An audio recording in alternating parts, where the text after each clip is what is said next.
Hola a todos, bienvenidos a la clase número 2 de Lengua y Literatura, correspondiente a los estudiantes de segundo medio. El objetivo en el cual nos centraremos es en analizar narraciones leídas para enriquecer la comprensión.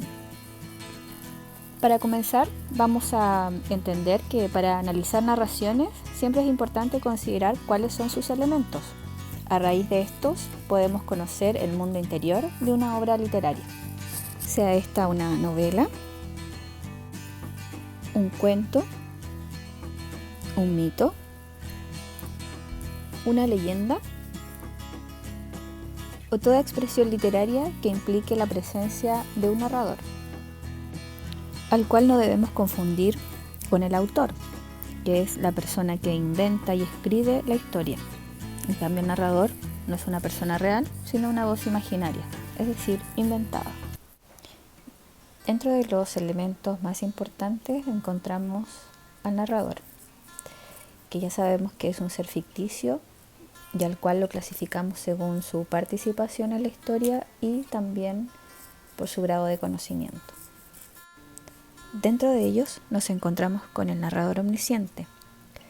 Él nos cuenta la historia en tercera persona y no es un personaje del relato, sino que lo transmite desde fuera. Se trata, como su propio nombre lo indica, de un narrador que funciona como un dios. Lo conoce todo sobre los personajes y las tramas. Puede predecir el porvenir, suponer y juzgar. También nos encontramos con el narrador objetivo o de conocimiento relativo.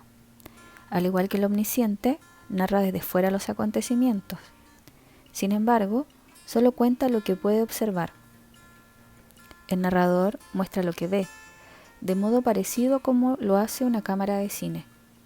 Por lo tanto, no sabe lo que piensan ni lo que sienten los personajes. Existen también narradores que se encuentran en primera persona.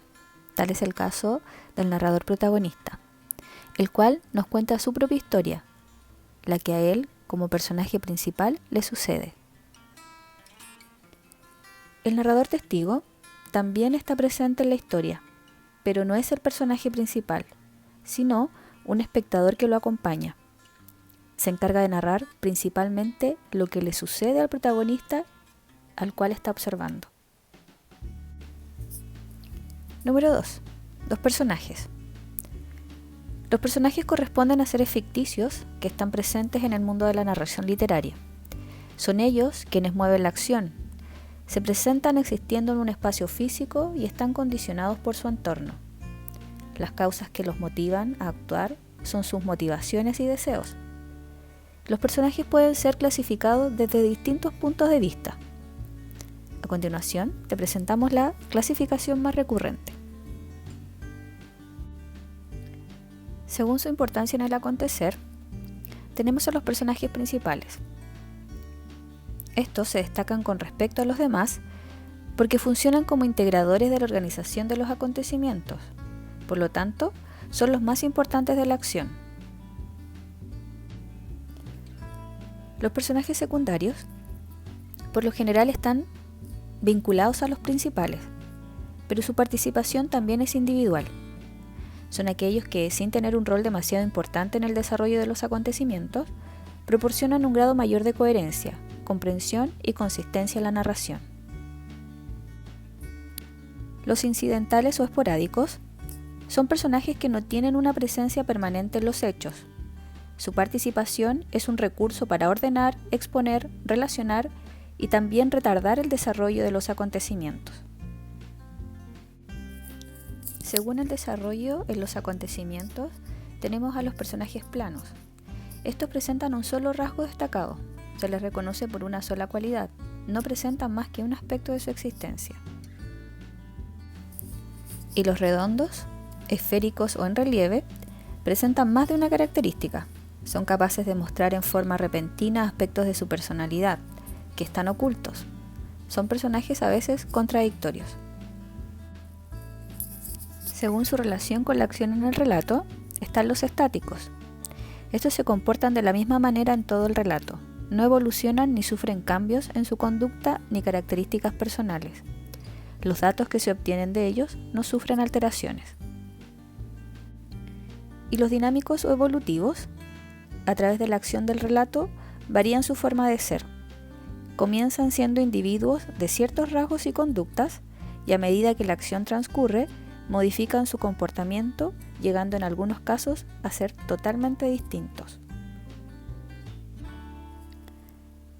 Tercer elemento, el tiempo. En términos generales, se refiere a cuándo sucedieron los hechos, si en un tiempo presente, pasado o futuro. Presenta dos clasificaciones: el tiempo de la historia y el tiempo del relato.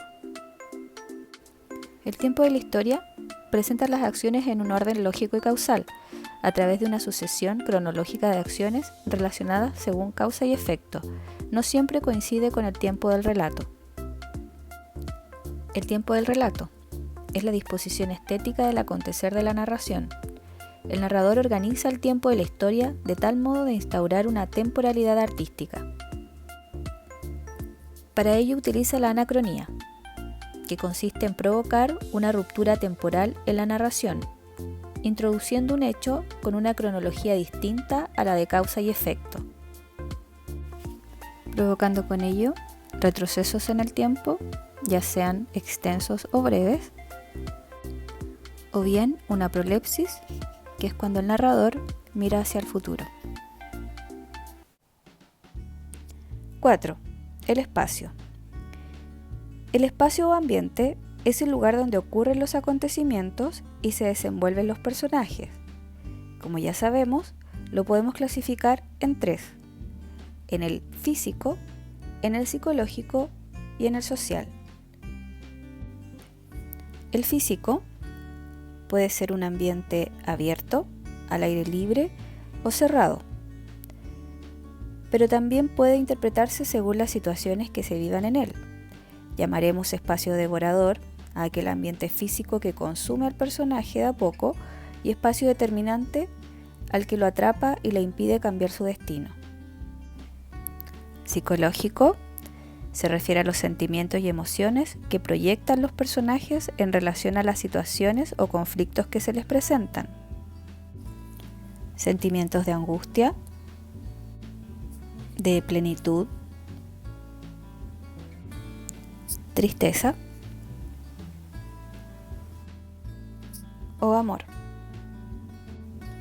El espacio social va a estar determinado por las características de la sociedad que forma parte del relato. En cuanto a su cultura, educación e incluso su religión.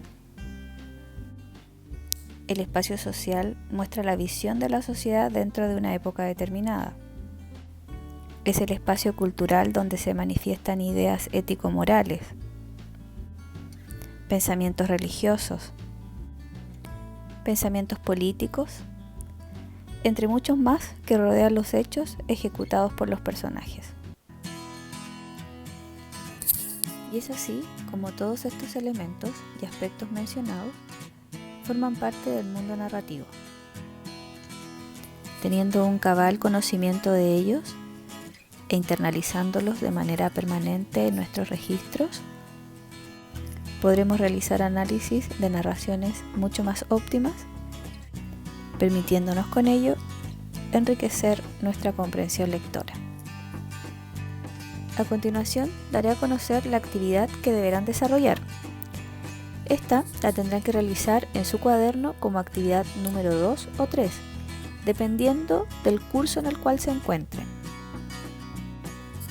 Primero que todo, deberán leer el fragmento de la novela No pasó nada, presente en las páginas 156 a la 158 del libro de lenguaje. Los que no tienen su libro en físico, en la cajita de descripciones del video habrá un link para que puedan descargarlo.